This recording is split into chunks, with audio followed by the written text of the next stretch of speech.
Hi there, Traffic Masters Academy students. It's Adam Holland again, and this is the second video in the pay-per-click marketing series, and we're going to go over the first step, which is research and keywords. And if you own a small business, chances are you already know who your customer is. If you own a day spa, or you're a dentist or lawyer, whatever it might be, or if you're in affiliate marketing and you're not sure who your customer is, we're going to be going over that during this section as well. So if you're not sure what markets you want to sell online, here's the top ones. These are the top markets to sell in on the internet. Make money, save money. Next is personal development or spiritual type products. Next is fitness, diet, weight loss. Those all can be kind of separate, but I kind of grouped them all into one category for the sake of space here.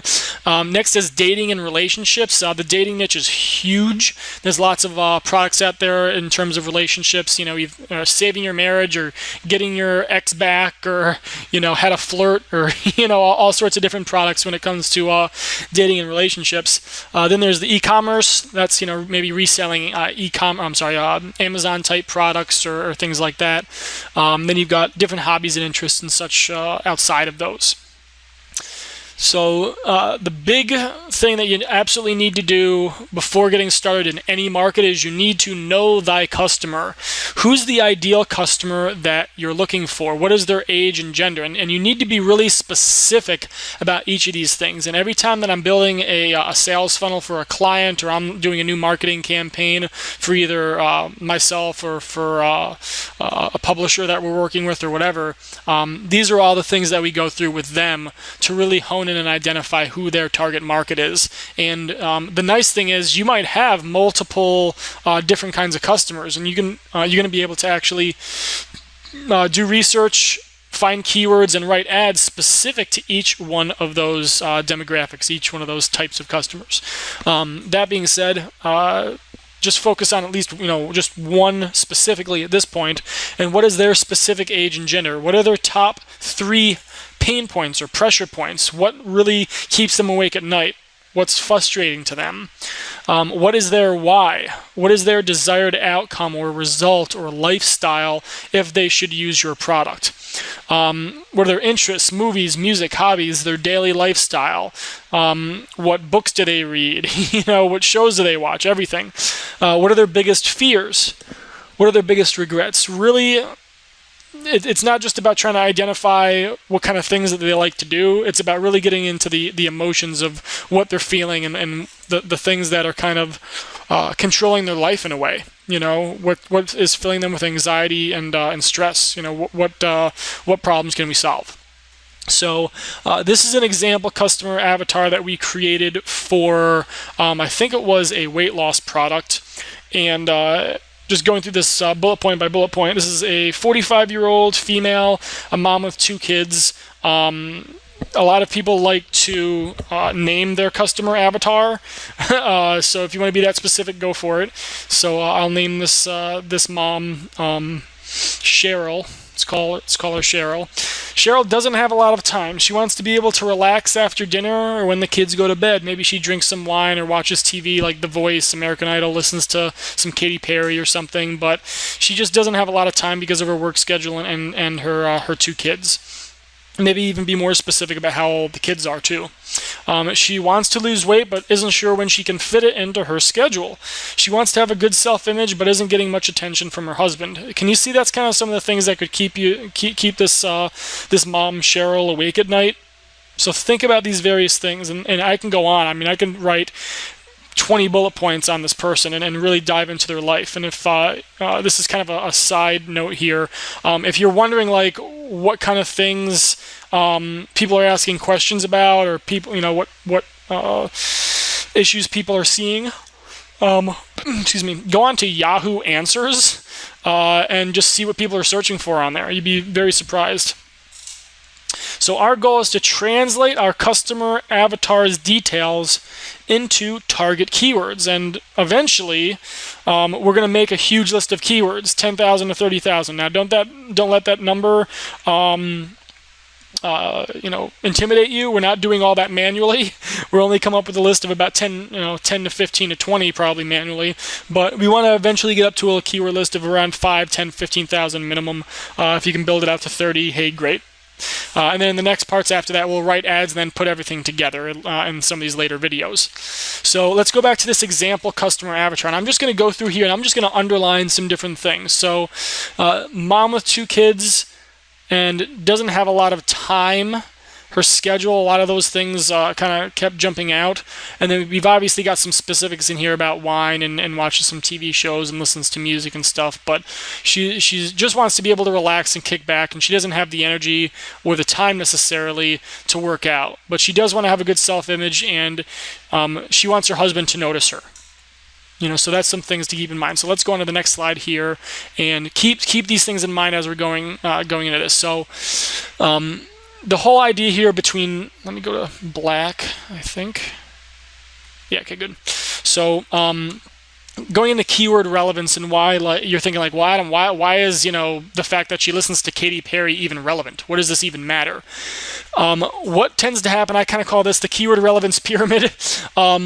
And why keyword relevance only kind of matters is you're going to have a very small amount of keywords up here if you're trying to talk to this person in a general sense, but specific to your industry. So I might go in and try and bid on the term weight loss. And guess what? I am going to pay through the nose for that keyword. I might pay $2 or $3 a click on Google, which is just insane, in my opinion. I'd never pay for a click that expensive, with few exceptions, let's put it that way.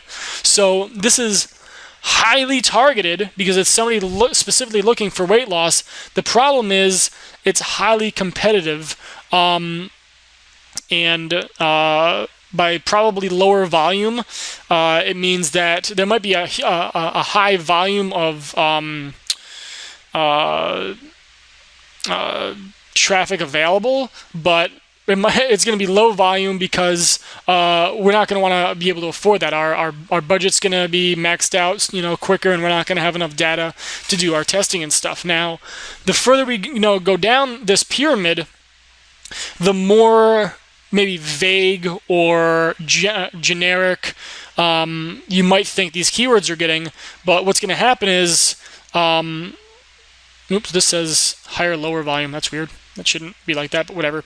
We're going to have a lot higher, even more like higher volume for some of these keywords because some of them are going to be so general, like The Voice or American Idol, that kind of stuff, because millions and millions and millions of people are going to be not only searching for those keywords, they're going to be visiting websites that have a lot of those keywords on there, and we can actually target those websites and that demographic as well. So let me just get into this into a specific example here, and you'll see what I mean. So these are kind of some of the more obvious keywords: lose weight, fat loss, get skinny, get fit, belly fat, love handles, muffin top. Some of these kind of keywords, maybe muffin top's not the most obvious, but these are more obvious keywords that are related to like the diet niche. The not so obvious keywords, in this example at least, are, well, what are some of the brands that are out there? So I went to YouTube and I went and looked for the top fitness brands: Fitness Blender, BodyRock.tv, BeFit, Bikini Model Fitness. These are just some of the YouTube channels that I came across that have a lot of views on their fitness channels on YouTube. If you look at other fitness experts, you've got people like Jillian Michaels. What are some of the Jillian Michaels programs that are out there? Or Bob Harper. Six Pack Shortcuts is another one by a guy named Michael Chang, who's, I think, one of the top ClickBank products that's around right now. There's other very specific names of programs by Beachbody, a company called Beachbody, P90X, and Sanity Workout, and the guys that made them, Tony Horton and then Sean Thompson, respectively. And then I found other offers that are online that I could promote. One of them was called Slim 24/7. Which was interesting. So these are all specific offers related to that market where they're not going to get nearly as much volume as like weight loss or something like that, but they're, again, highly targeted. So, don't buy P90X until you watch this video, or something like that. And we can go and target that particular person. Now, this is way towards the bottom of the pyramid where you're going to have very, very, very, very high volume. You might only be able to run these keywords on the content or display network, which means that it's going to show up as like a banner or a text ad on another website that's got the words like American Idol or The View, or, or whatever else on them, and that's okay. Don't worry about it. So I just put some examples like The Voice, American Idol, Katy Perry, and stuff. So if your keywords end up getting trademarked, or if you have any issues targeting them, use misspellings and or parallel terms to get around it. So this is a big tip. So if you're trying to target like American Idol, you might not be able to do that, but you might be able to use a misspelling of American Idol or stuff like that. And you'll be very surprised how many people either misspell it, or how many times it's misspelled on another website, or whatever it might be. So again, targeting those specific keywords means you're also targeting that demographic, that specific person. And we're going to get into, in the keyword writing, how to target that specific person as well. Now, what we're going to do is we'll have a base list of keywords. These are the tools that I like to use that I call keyword adders. So if I'll do a keyword search for, like I said, like Jillian Michaels, I want to see what keywords are related to Jillian Michaels. I might go and find Jillian Michaels' website, probably JillianMichaels.com, and I'm going to plug that into these different spy tools, SEMrush, SpyFu, Compete.com, and SimilarWeb.com, and basically just figure out, okay, well, what other websites and what other keywords are related to that one.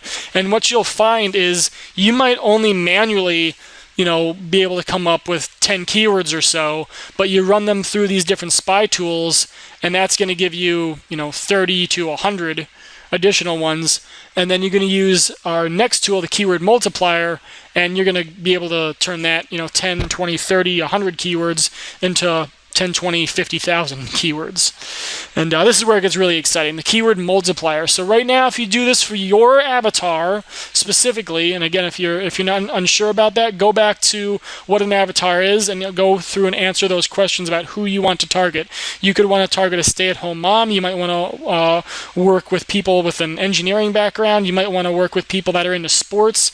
It all depends upon who you relate to more and who you really want to be business partners with. If you're in an opportunity, or if you're promoting a MOB or MTTB or TTI or whatever offer it is in the back office of MOB that you're promoting, it's who do you want to target.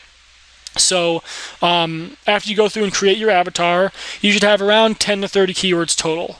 We had about 20-ish back in that example back there. These are what I call our base keywords. We're going to use our keyword multiplier to turn the 10 to 30 keywords into 5 to 15,000. Many times, if you've got even more base keywords, we can get this up to 30 to 50,000 keywords. Now, we can skim through those keywords and repeat the process as many times as we want to expand our keyword lists and scale our traffic later too. So, again, make a note, traffic mindset thing. This is something that you're going to continuously be doing to add more keywords into your campaigns, so you can continuously get more and more traffic. So keyword multiplier. Have you ever done a Google search and Google tries to guess what you're typing? Isn't that kind of freaky sometimes? This is called Google Autocomplete, and I kind of put in an example of this. Google is God, Google is gold, Google is your friend when you type in Google is, which I thought was kind of interesting. Google is God is the first thing that comes up. So Google's trying to guess what you're typing in.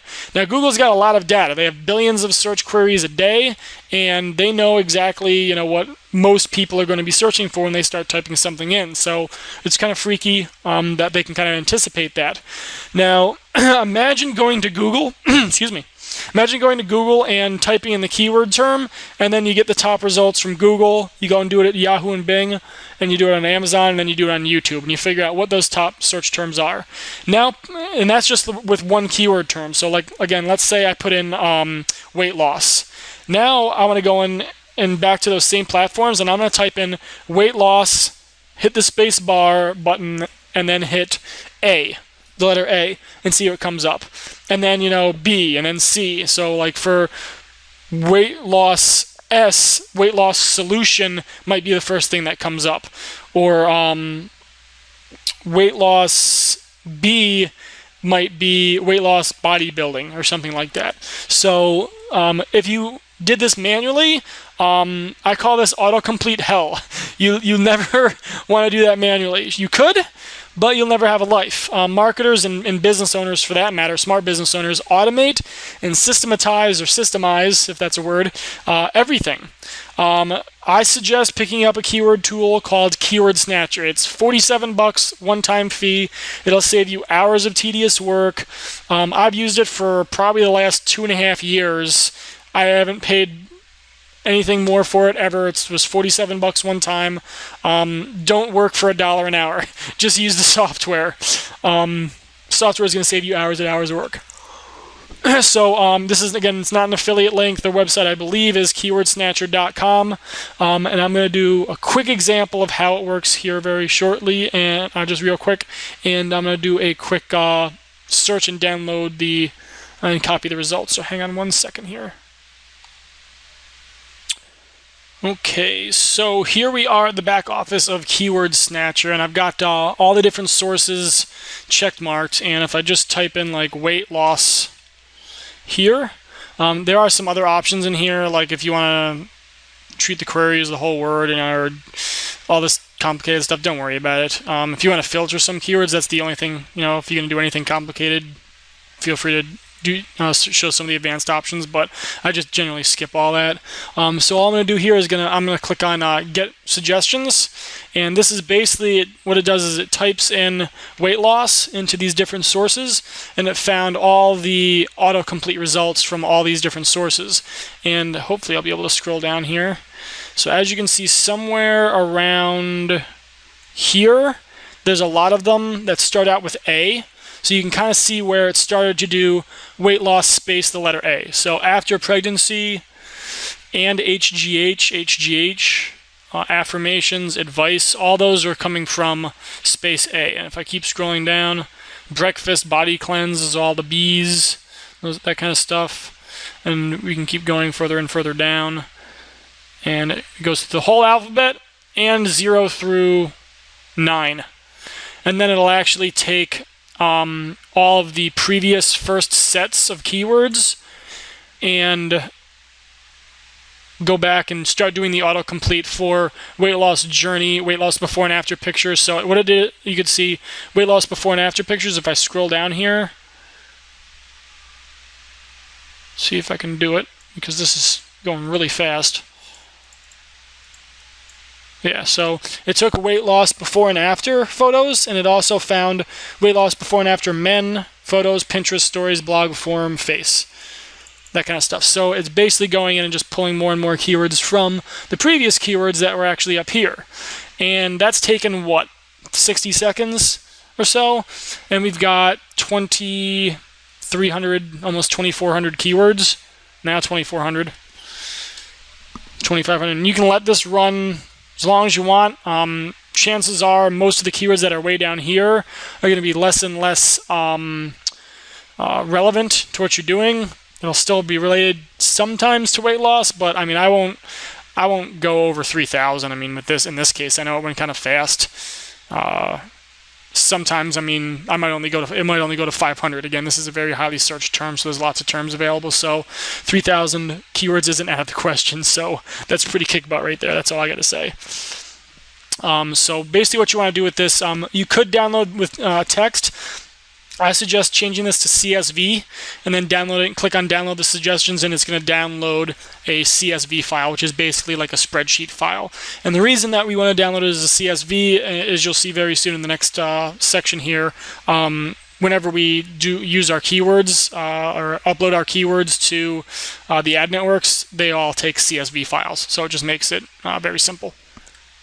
Okay, so good. So like I said, do the search and then we download or copy the results. We really should download them via CSV file. So like I said, I always use CSV files because that's what Bing and AdWords both require anyways. So you still have to edit the files and remove some columns and stuff like that. We'll get into that in a future module, I think, after we write some ads. I might have to do a entirely separate video or training or something for that, but or just at least give you an example. And I will provide you, by the way, with example files, so it should be pretty much cut and paste easy to make your stuff look like the templates. So that's pretty much it. Let's learn about some copywriting in the next video. So in the next video, we're going to go over writing, not just writing ads, but writing effective ads. So we will see you in the next video.